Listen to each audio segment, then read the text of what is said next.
Okay. यहाँ पे देखो एक बहुत ही अच्छा एक क्वेश्चन डिस्कस करने वाले हैं। इसमें दे रखा है a uniform chain of length L and mass M is hanging vertically from its ends A and B, which are very close to each other. At a given instant, B is released to fall. What is the tension at end A when B has fallen through a distance x, where x is less than L? Okay. देखो diagram, first diagram जो दिखा रखा है हमने, first diagram में basically वो situation है जहाँ पे बी को गिरने नहीं दिया है अभी। तो ए और बी बहुत क्लोज हैं, तो हाफ लेंथ आपका L/2 वो इधर से ए की तरफ से और बी की तरफ से हाफ L/2, टोटल मिला के लेंथ L हो जाएगा। उसके बाद जब बी को हमने गिरने के लिए छोड़ दिया तो फिर वो डिस्टेंस x फॉल कर चुका है, तो उस वक्त टेंशन एट एंड ए कितनी होगी वो आपको निकालनी है। देखो ये नॉर्मली जस्ट जैसे नॉर्मली अगर कोई मास हैंग करता है, नॉर्मली जब कोई मास हैंग करती है और आपको टेंशन निकालना होता है एक एंड पे, तो टेंशन निकालने के लिए just wait of hanging portion कर लेते हैं, वही आपका क्या हो जाता है, वहां का टेंशन हो जाता है। जैसे लेफ्ट वाला पार्ट तो एक्सेलरेट नहीं कर रहा ना, लेफ्ट वाला जो पोर्शन है, तो जो जो लेफ्ट वाला हैंगिंग पोर्शन है, जैसे इधर से सोच के देखो, यहाँ से ये डॉटेड लाइन से लेफ्ट की तरफ देखो, मतलब इसको एक काम करते हैं, इसको बीच में सी कह लेते हैं, लेट अस से दिस इज सी। तो एसी वाला जो पोर्शन है, एसी वाला पोर्शन सोचो, तो एसी वाला पोर्शन तो फिक्स्ड है, तो एसी वाला पोर्शन फिक्स्ड है, तो ऐसा अपीयर कर सकता है आपको क्योंकि जस्ट मैं इस एसी पोर्शन का वेट निकाल लूँ, वही टेंशन हो जाएगा। बट वहां पे एक मिस्टेक होगा, वो मिस्टेक क्या होगा मैं आपको अभी बताता हूँ। देखो पहला चीज ये देखो, अगर मैं यहाँ से इस लाइन को एक्सटेंड कर रहा हूँ, देखो ये देखो, ये डिस्टेंस तो आपको पता है ये L/2 है, ठीक है। This distance is already known, this is L/2।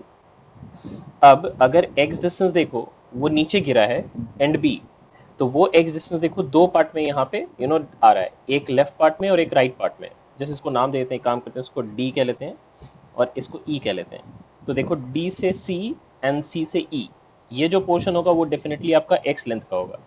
तो dc and ce equal length के हैं, तो इसलिए ये इंडिविजुअली एक हाफ का अगर लेंथ लिखोगे तो ये डेफिनेटली आपका x/2 लेंथ का आ जाएगा, दिस विल बी x/2। इसका मतलब कि अगर x लेंथ नीचे गिरता है तो x/2 length basically left half में आके एड अप हो जाएगा, but x/2 length right half में वो वैसा का वैसा ही रहेगा। अब एक चीज तुम देखो, जो राइट हाफ ऑफ स्ट्रिंग है या चेन जिसको कह रहे हैं, वो तो फ्री फॉल में है, एंड फ्री फॉल में है, तो इस वजह से जब आप वेलोसिटीज की मार्क करोगे, वेलोसिटी मार्क करोगे बीसी लेंथ के लिए, तो that velocity certainly will be root under 2g into height fallen which will be x, मतलब v square equal to u square plus 2gh use कर रहे हैं क्योंकि राइट हाफ में और कोई एक्सटर्नल फोर्सेस नहीं है एक्सेप्टिंग ग्रेविटी, ठीक है, तो इसलिए उसमें v square equal to u square plus 2gx लगा सकते हैं। अब एक चीज अगर आप नोटिस करोगे तो इस केस में जैसे x से मान लेते हैं कि फर्दर एक डिस्टेंस dx का लेंथ नीचे चला जाता है, ठीक है। लेट अस कंसीडर यहाँ से कि x से लेके एक dx लेंथ फर्दर नीचे जाता है, तो जैसे x लेंथ के लिए x/2 लेफ्ट हाफ में आ रहा था और राइट हाफ में x/2 आ रहा था, तो वैसे ही सिचुएशन यहाँ पे भी होगा, ऐसे सोचो। तो मैं यहाँ से ये लेंथ ऑफ स्ट्रिंग देखो, इधर का length of string,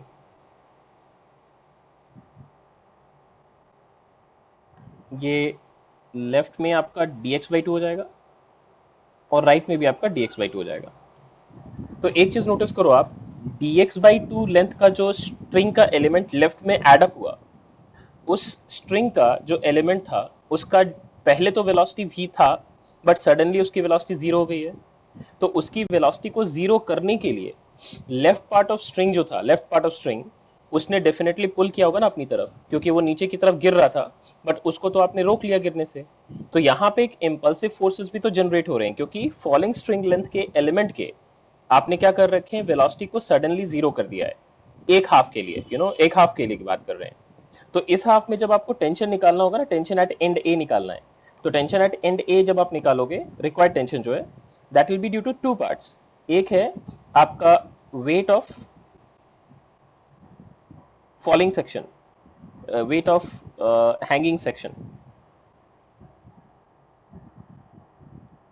on left, and दूसरा होगा आपका tension due to impulsive force,